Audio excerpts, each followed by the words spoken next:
Paus Fransiskus tiba di Indonesia pada hari ini, Selasa 3 September 2024, pukul 11.30 waktu Indonesia Barat, di Bandara Soekarno-Hatta, Cengkareng.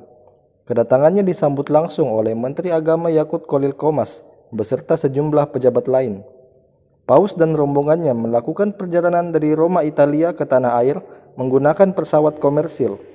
Hal tersebut dikonfirmasi oleh Uskup Agung Jakarta, Ignatius Kardinal Suharyo. Meskipun menggunakan pesawat komersil, pesawat tersebut disewa khusus untuk Paus dan rombongannya terbang ke Indonesia. Paus Fransiskus juga disebut enggan menggunakan mobil mewah selama kunjungannya di Indonesia pada 3-6 September 2024. Dikatakan, ia lebih memilih menggunakan mobil yang sering dipakai sehari-hari oleh warga kebanyakan. Dikabarkan pula bahwa selama kunjungannya di Indonesia, Paus Fransiskus sendiri tidak akan menginap di hotel, melainkan di Kedutaan Besar Vatikan di Indonesia yang berlokasi di Jakarta Pusat. Kunjungan Paus di Indonesia merupakan bagian dari kunjungan apostolik di Asia.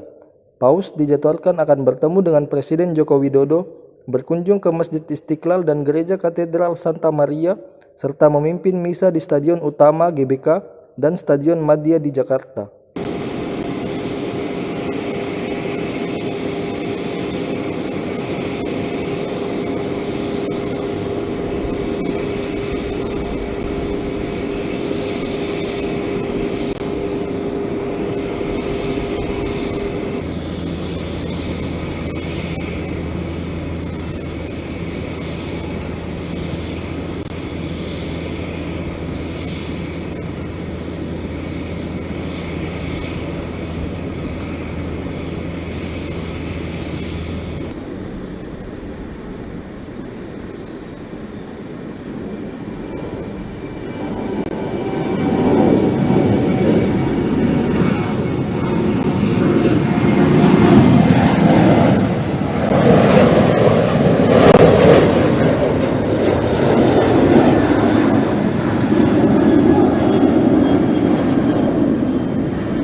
Download Tribun X sekarang, menghadirkan lokal menjadi Indonesia.